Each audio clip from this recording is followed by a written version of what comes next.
Sir आपसे जानना चाहेंगे, अगर हम बात करें हार्ट अटैक की और कार्डियक अरेस्ट की, तो हम देखते हैं कि दोनों अलग है, दोनों के जो सिम्टम्स हैं वो भी अलग है। मैं आपसे जानना चाहूँगी इस बारे में आप थोड़ा विस्तार से बताएं। और साथ ही साथ जो भी लोगों को बीपी है, शुगर है, कोलेस्ट्रॉल जिनका बढ़ा हुआ है, उनमें जो हार्ट अटैक या फिर कार्डियक अरेस्ट के चांसेस ज़्यादा कैसे होते हैं, इस बारे में भी आप थोड़ा विस्तार से बताएं।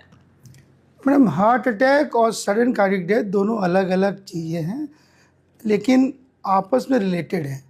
अगर हार्ट अटैक का मतलब है कि आपको हार्ट में अटैक हुआ, बेसिकली आपकी हार्ट में जो आर्टरीज होती हैं, इसको कि आम भाषा में धमनियाँ कहते हैं, कोरोनरी आर्टरी कहते हैं, उसमें अगर क्लॉट जम जाता है तो वो एरिया आगे जो मसल है, हार्ट की मसल, उसको सप्लाई नहीं करती है, उसकी वजह से आपको हार्ट में पेन होने लगता है।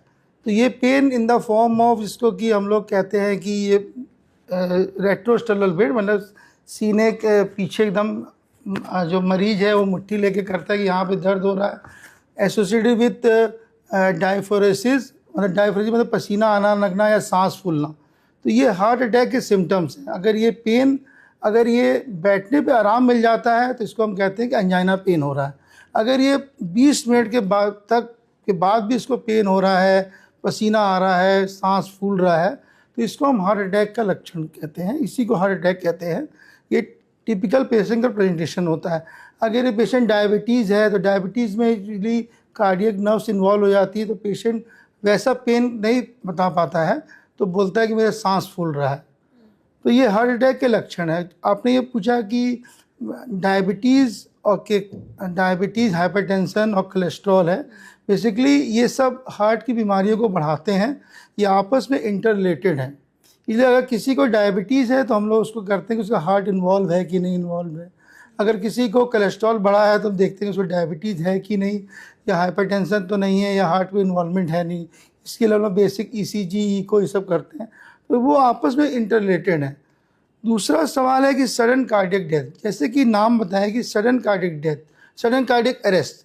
सडन कार्डियक अरेस्ट मतलब कि ये बेसिकली कंडक्शन एबनॉर्मिटी है। वैसे इसमें क्या होता है कि हार्ट एकदम बंद हो जाता है। तो इसमें या आप कहीं भी देखेंगे कि पेशेंट, मतलब कोई भी इंडिविजुअल जा रहा है, एकदम से उसको हल्का सा पेन हुआ और एकदम से कोलैप्स हो गया, जब आपने उसको पल्स देखा तो उसका पल्स आ नहीं रहा था, तो ये सडन कार्डियक अरेस्ट हुआ।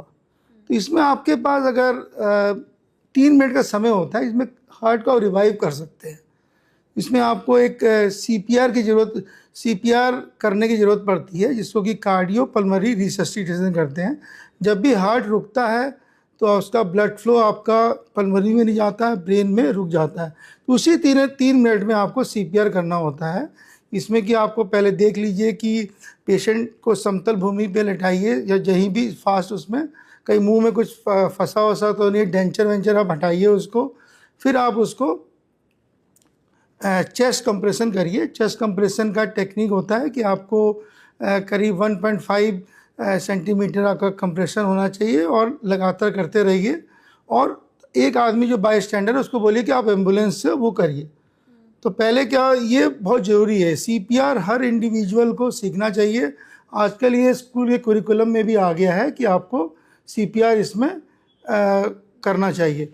तो सडन कार्डियक अरेस्ट में विदिन 3 मिनट आपने हार्ट की एक्टिविटी को वापस ले आए तो फिर हार्ट का फंक्शन शुरू हो जाएगा। तो बेसिकली ये, अगर मान लीजिए ये आप नहीं करते हैं तो इसको हम डिफिब्रिलेशन या उससे करते हैं, शॉक देके करते हैं, लेकिन वो एडवांस CPR होता है, जिसके लिए आपको उसको करना पड़ेगा, जो कि मेडिकल टीम को आगे करना पड़ेगा।